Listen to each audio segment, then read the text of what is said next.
여러분, 문어가 다리가 많지 않습니까? 혹시 문어의 손발 구분법을 아십니까? 문어의 손발 구분법. 문어의 머리가 동그랗지 않습니까? 그걸 확 쥐어박으면은 올라와가지고 막 비비는 다리가 있습니다. 그게 손이랍니다. 네, 여러분 믿으시면 안 됩니다. 우스갯소리입니다. 이 이야기는 사람들이 하는 행동을 빗대어서 한번 지어낸 것입니다. 어딘가에 부딪히게 되면 통증이 생기게 되죠. 그리고 통증이 생겼을 때 이제 비비면 마찰이 생깁니다. 이 마찰이 생기면서 어느 정도 통증이 경감되는 그런 효과가 있습니다. 이는 거의 반사적으로 나타나는 자기보호 행동이라고 볼 수가 있습니다. 기본적으로 대부분의 생물들이 자기를 보호하려는 행동 성향을 지니고 있습니다. 이것처럼 사람들은 기본적으로 어떤 성향을 타고나냐면은 자기의 유익을 위하고자 하는 것들, 그런 성향을 타고납니다. 그런데 우리 주님의 가르침을 한번 생각해 보면은 우리 주님의 가르침은 이 기본적으로 사람이 가지고 있는 자기 유익을 구하는 이 성향과 부딪히는 경우가 참 많다라는 사실을 알 수가 있습니다. 예를 한번 들어보겠습니다. 마태복음 5장 38절로 42절까지 말씀 제가 읽어드리겠습니다. 또 눈은 눈으로 이는 이로 갚으라 하였다는 것을 너희가 들었으나 나는 너희에게 이르노니 악한 자를 대적하지 말라. 누구든지 내 오른편 뺨을 치거든 왼편도 돌려대며 또 너를 고발하여 속옷을 가지고자 하는 자에게 겉옷까지도 가지게 하며 또 누구든지 너로 억지로 오리를 가게 하거든 그 사람과 신리를 동행하고 내게 구하는 자에게 주며 내게 꾸고자 하는 자에게 거절하지 말라. 아멘. 여러분, 이 예수님의 말씀을 들으시면서 어떤 마음이 생기십니까? 어떻게 이 말씀이 여러분의 가슴 속에 다가오십니까? 이 말씀대로 살지 못하는 것에 대한 안타까움이 있다면은 그것은 우리에게 새로운 생명이 있기 때문에 그렇습니다. 예수 그리스도로 말미암아 주어진 새로운 생명 때문에 어떤 마음이 있는 것입니까? 내가 그렇게 못 살구나, 그렇게 살아야 되는데 라는 안타까움이 있다는 것입니다. 사실 예수님의 이 말씀은 자기의 유익을 구하고자 하는 본성을 거스릅니다. 저와 여러분들의 모습을 면밀히 살펴보시기 바랍니다. 누군가가 나의 뺨을 때리기는커녕 나에게 무심코 던진 말, 그리고 그 행동, 표정 등을 용납하지 못할 때가 있지 않습니까? 이 같은 것들은 나에게 상처가 될 만한 것들을 붙잡고 때로는 옆으로 지나가는 것도 붙잡아가지고 이게 나에게 하는 말이네 하면서 막 자기 가슴을 후벼파면서 어떻게 나에게 그럴 수가 있어 하는 모습이 혹시 저와 여러분들에게 있지는 않습니까? 제가 예전에 학창시절 때 있었던 이야기를 조금 해드리겠습니다. 단적인 예인데 그냥 이것은 가볍게 들어주시기 바랍니다. 제가 중학교 시절에 중2로 기억되는데 선생님이 굉장히 무서우셨습니다. 그래서 애들이 항상 선생님 눈치를 살펴봤습니다. 그런데 그 당시만 하더라도 폐휴지를 거의 강제적으로 내는 그런 시절이었거든요. 그래서 정해진 게 있습니다. 신문지 어느 정도, 그다음에 헌책 몇 권, 그다음에 폐 건전지 몇 개, 이거를 이제 들고 오는 날이 있습니다. 그런데 다른 애들은 선생님이 너무 무서워가지고 새 건전지를 사가지고 폐 건전지라고 막 내고 그랬거든요. 근데 저는 그게 싫었습니다. 그래서 학교에 그냥 갔는데 아니나 다를까 선생님이 막 두들겨 패시더라고요. 두들겨 맞고 자리에 가서 앉았습니다. 그런데 뒷자리에 담임 선생님 자리가 있었는데 선생님이 굉장히 고민을 하시더라고요. 고민을 하시다가 다시 자리를 박차고 일어서시더니 아까 맞은 놈들 또 나와 이래가지고 또 두들겨 패시는 거예요. 그래서 알고 보니까 그 선생님이 나를 무시하는구나 라고 생각하시면서 그렇게 매질을 하셨던 것 같습니다. 이것은 단적인 예지만 대부분의 사람들은 어떤 또 성향이 있냐면은 자신에게 충분한 힘이 있다면 자기의 심기를 불편하게 만드는 자에게 언어적인 혹은 물리적인 폭력을 행사합니다. 가만히 살펴보니까 그렇더라고요. 그래서 인간 세상에 뭐가 필요합니까? 법이 필요한 것이죠. 만약 우리들의 성품이 성령의 다스림, 또 말씀의 다스림을 받지 못한다면은 주님의 이 말씀은 저 먼 달나라 이야기쯤으로 여겨질 것입니다. 전혀 와닿지 않는 것이죠. 그리고 우리의 인생은 어떻게 되는 것입니까? 우리가 예수님을 믿는다 하지만 주님의 말씀이 내 삶을 변화시키지 못하기 때문에 우리의 인생 역시 세상 사람들과 다를 바가 없는 그런 인생이 되고 말 것입니다. 조금 전에 언급했던 주님의 말씀은 이렇게 끝납니다. 또 내 이웃을 사랑하고 내 원수를 미워하라 하였다는 것을 너희가 들었으나 나는 너희에게 이르노니 너희 원수를 사랑하며 너희를 박해하는 자를 위하여 기도하라. 아멘. 여러분, 솔직히 이 예수님의 말씀에 순종하고 살아가십니까? 정말 저도 정말 자신 없습니다. 그냥 대본에 답이 나옵니다. 그러지 못한다 라는 답이 나옵니다. 오늘 선포되는 이 말씀 역시 예수님의 가르침이라는 큰 강줄기를 따라 흐르고 있습니다. 한번 24절 말씀 함께 보겠습니다. 24절 여러분이 읽어주시겠습니다. 시작. 아멘. 자기의 유익을 구하지 말고 남의 유익을 구하라. 참 멋진 말입니다. 그런데 지키는 것은 거의 불가능한 권면인 것 같습니다. 그런데 바울은 지금 어떻게 이야기합니까? 이 불가능해 보이는 권면을 강조하고 있습니다. 이는 원수를 사랑하라는 예수님의 가르침과 일맥상통하는 것입니다. 이를 통해서 우리는 바울이 하는 이 권면이 바울이라는 사람 스스로부터 나온 것이 아니라 하나님으로부터 온 가르침이다, 그 권면이다 라는 사실을 알 수가 있습니다.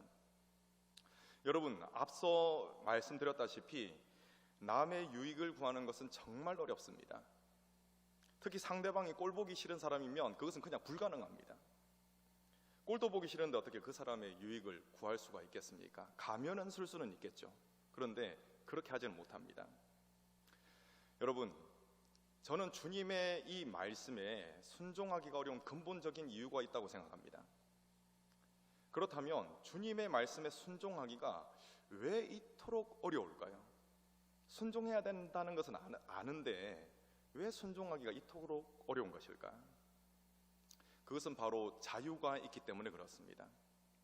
내 체질이 그렇게 할 수밖에 없는 체질이면 그냥 하면 되잖아요.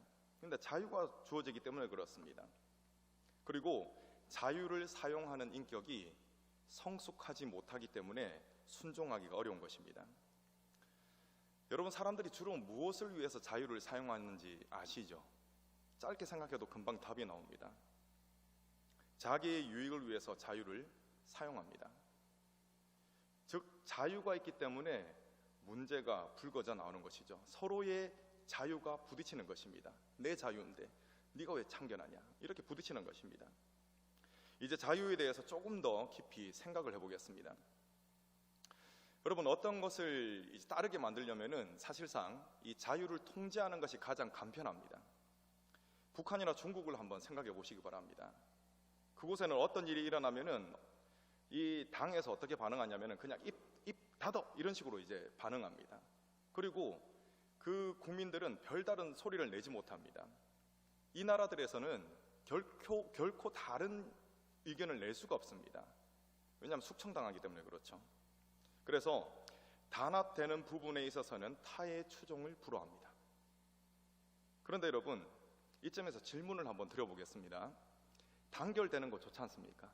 하나 되는 거 좋지 않습니까? 그런데 지금 이 두 나라는 하나 되는데 정말 으뜸입니다. 그렇다면 여러분, 이 모습이 아름다우십니까? 아름답지 않죠. 이것은 상명하복식의 기계적인 관계이기는 하지만 인격적인 관계라고는 할 수가 없습니다. 뭐가 빠졌기 때문에 그렇습니까? 자유가 빠졌기 때문에 그렇습니다.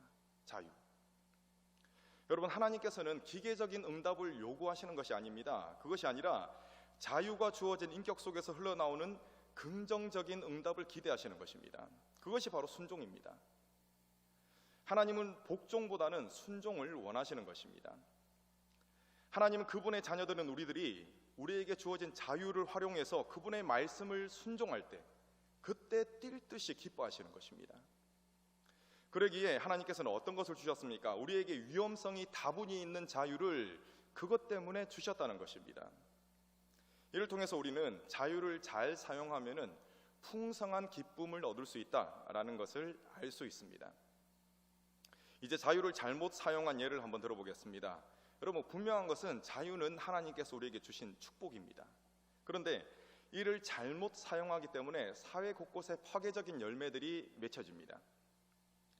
프랑크푸르트 학파가 있습니다. 이 학파는 기존의 질서는 그 무엇이든지 비판을 합니다. 그래서 일명 비판 학파로 불립니다.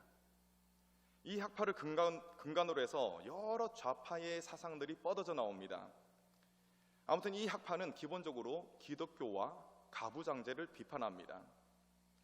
이 학파의 영향을 받은 각종 사상들이 현재 미국과 유럽에서 지금 맹위를 떨치고 있습니다. 이 때문에 여러분 어떤 현상이 생기는지 아십니까? 미국이라는 나라의 시작 자체를 부정합니다. 정작 본인은 미국에 살면서 각종 혜택을 누리고 있습니다. 그런데 정작 미국이라는 나라는 태어나서는 안 되는 나라로 취급하는 미국 시민들이 있다는 것입니다. 우리나라도 마찬가지겠죠. 특히 좌파 교육을 받은 젊은 층이 그런 경향이 뚜렷하게 나타납니다. 또한 남성, 여성이라는 것은 사람이 정해준 성이 아니라 하나님께서 만드신 성입니다. 그렇게 만드셨습니다. 그런데 이 남성, 여성이라는 성을 가부장제에서 나온 적폐적인 성 분류로 여깁니다. 그래서 이를 따르지 않고 아주 무수한 분류로 세분화를 시켜놨습니다. 성적 취향에 따라서 남성이 될 수도 있고 남성이 여성이 될 수도 있고 또 여성이 남성이 될 수도 있는 제도를 이미 마련해놓고 시행하고 있습니다. 미국도 이런 제도를 시행하는 주가 있습니다.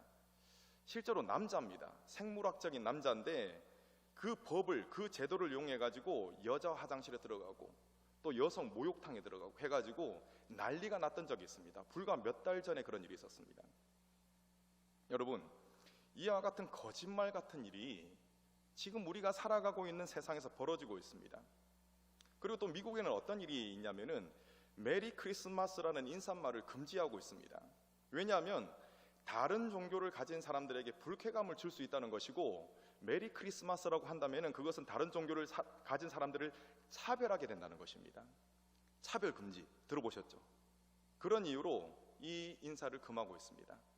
실제로 얼마 전에는 한 공직자가 SNS 인터넷상에서 메리 크리스마스라고 인사를 했다가 큰 곤혹을 치렀던 적이 있습니다.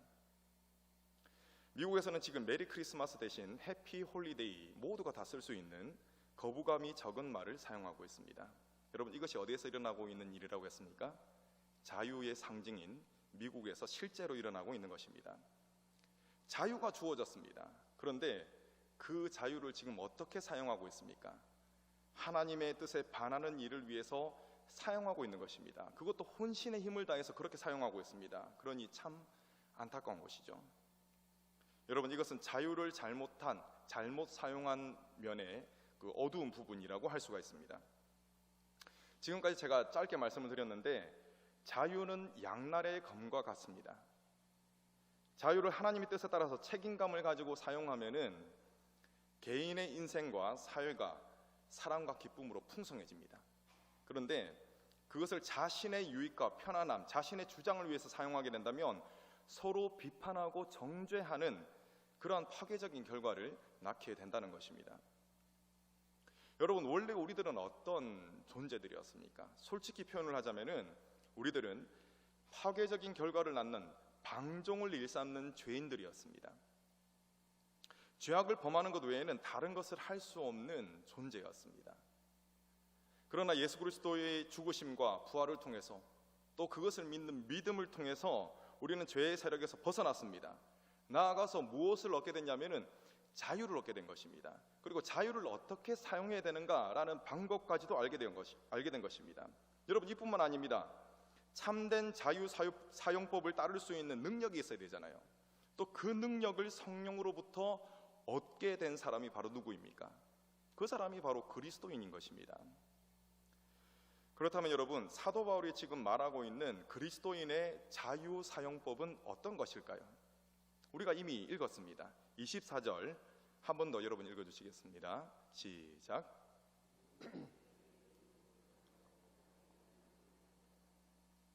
아멘. 여러분, 이것이 바로 그리스도인의 자유 사용법인 것입니다. 이는 예수님을 믿지 않은 자연인은 결코 할 수 없는 일입니다. 그러나 예수님을 통해 거듭난 자는 성령님의 도우심으로 말미암아 이 일을 할 수가 있는 것입니다. 어떤 일요? 남의 유익을 구하는 것. 원수 같은 사람을 위해서도 유익을 구하는 것, 이것을 성령을 통해서 할 수가 있는 것입니다. 로마서 8장 13절입니다. 너희가 육신대로 살면 반드시 죽을 것이로되 영으로서 몸의 행실을 죽이면 살리니. 아멘. 여러분, 우리가 예수님을 구세주로 영접하면은 성령님이 우리에게 오십니다. 그렇기 때문에 그 영으로서 몸의 행실을 죽일 수가 있는 것입니다. 그 능력을 성령으로부터 받게 되는 것입니다. 즉 예수님을 믿을 때 성령을 따를 수 있는 자유가 주어지고 또 뭐가 주어지는 것입니까? 성령 안에서 행할 수 있는 능력이 주어지는 것입니다. 그렇다면 여러분, 남의 유익을 구하는 것은 무엇일까요? 다른 사람의 유익을 구하는 건 너무나 좀 뜬구름 잡는 것 같지 않습니까? 구체적으로 한번 살펴보겠습니다. 오늘 말씀에 이것이 구체적으로 나와 있습니다. 남의 눈높이에 맞춰주는 것, 뭐라고요? 남의 눈높이에 맞춰주는 것, 그것이 남의 유익을 구하는 것이라고 이야기하고 있습니다. 바울은 이전에 했었던 고기 이야기를 한 번 더 끄집어냅니다. 25절을 보니까 시장에서 파는 고기는 양심을 위해서 묻지 말고 먹으러 오겠습니다. 또 27절을 보니까 불신자가 집으로 초청을 했습니다. 그 집에서 대접을 할 때 그 음식들을 양심을 위해서 따지지 말고 먹으라고 했습니다. 마지막으로 28절을 한번 볼까요? 이제는 말이 좀 다릅니다. 누군가가 이 음식은 제물로 바쳐진 것이다 라고 말한다면 지금까지와는 좀 다른 입장을 취하라고 하고 있습니다. 양심을 위해서 먹지 말라고 하고 있습니다. 여러분, 바울이 지금 양심을 거듭 말하고 있죠. 이 양심은 누구의 양심이냐면은 나의 양심이 아니라 타인의 양심입니다. 여러분, 이는 상대방의 양심을 고려해서 그들의 눈높이에 맞추라는 권면인 것입니다. 나에게 자유가 있다고 해서 이를 지혜 없이 함부로 사용하면은 다른 이들의 양심을 상하게 만들게 되는 것이죠. 지금 그것을 금하고 있는 것입니다. 여러분, 자유를 함부로 사용하면 어떤 현상이 일어나겠습니까?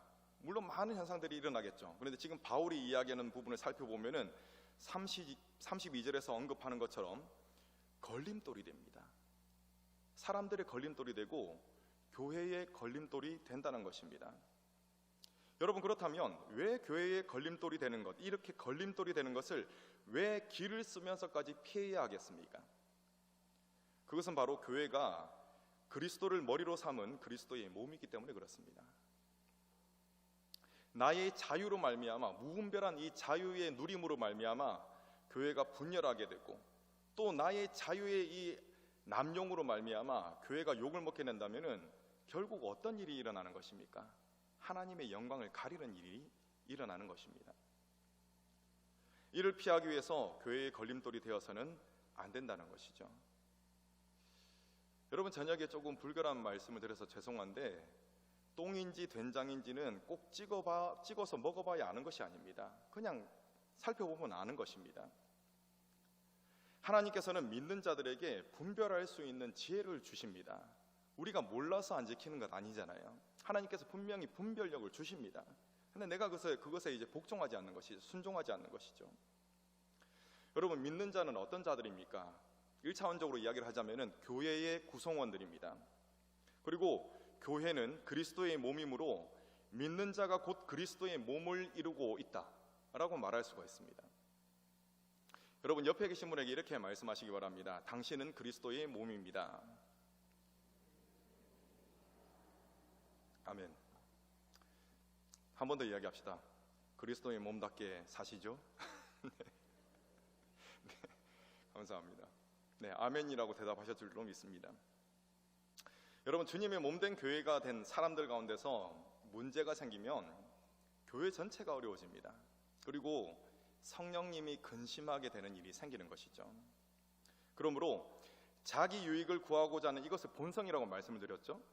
이 본성을 거스르면서까지 교회의 걸림돌이 되는 것을 피해야 하는 것입니다. 내 자존심이 막 구겨져도 그렇게 해야 된다는 것입니다.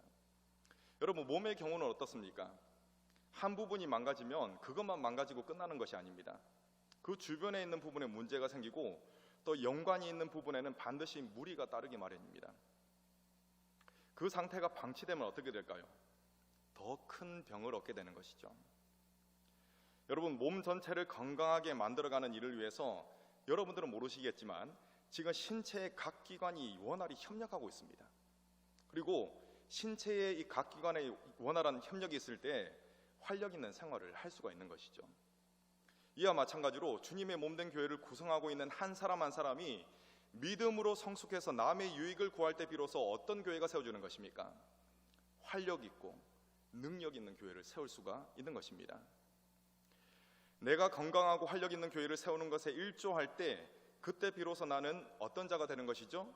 그때 내가 교회의 덕을 세우는 자가 되는 것입니다. 여러분, 23절의 메시지가 무슨 뜻입니까?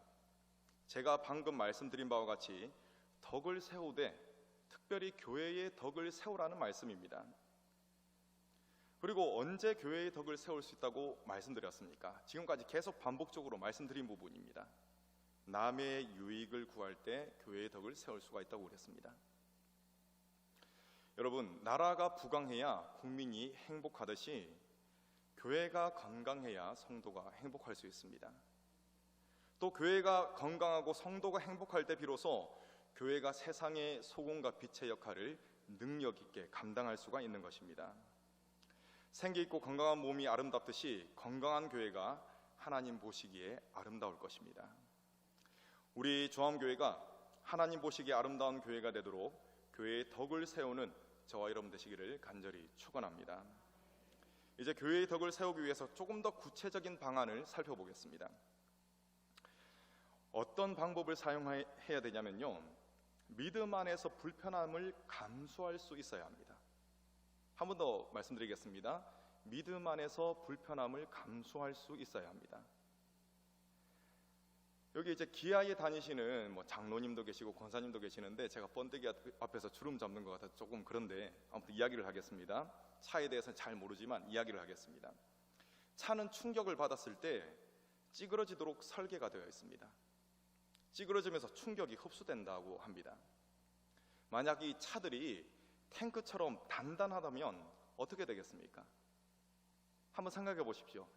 시속 100km로 막 달리다가 이 탱크같이 단단한 것들이 부딪혔다고 한번 생각해 보십시오. 아마 교통사고가 날 때 대형 참사가 일어날 겁니다.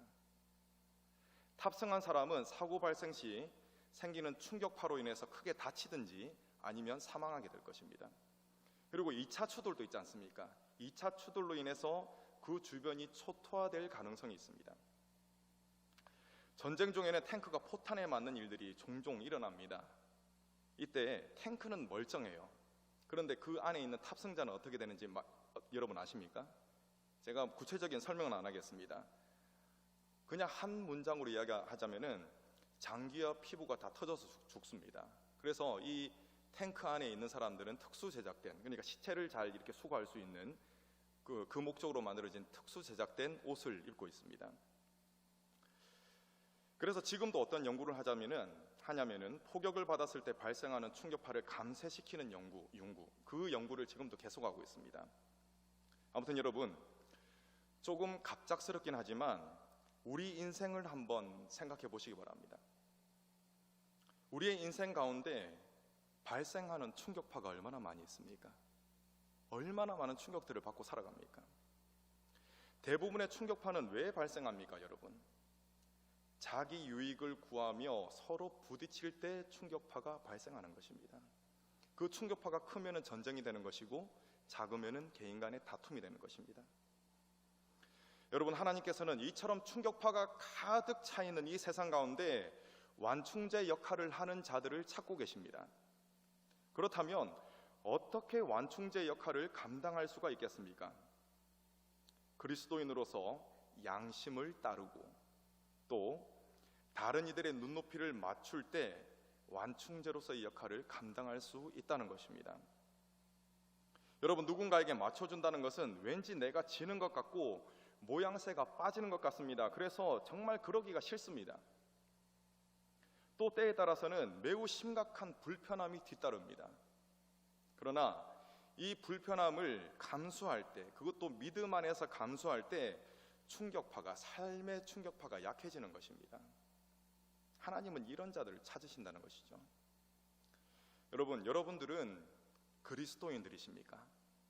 갑작스럽게 질문을 드려가지고 좀 뜬금없지만 한번 스스로에게 물어보시기 바랍니다.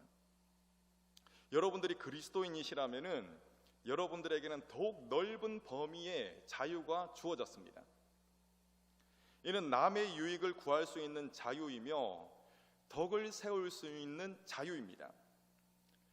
여러분, 이처럼 우리에게 주어진 자유를 선용할 때, 하나님이 뜻대로 사용할 때 어떤 일이 일어나는지 아십니까? 우리 31절 말씀 여러분 읽어주시겠습니다. 31절 시작.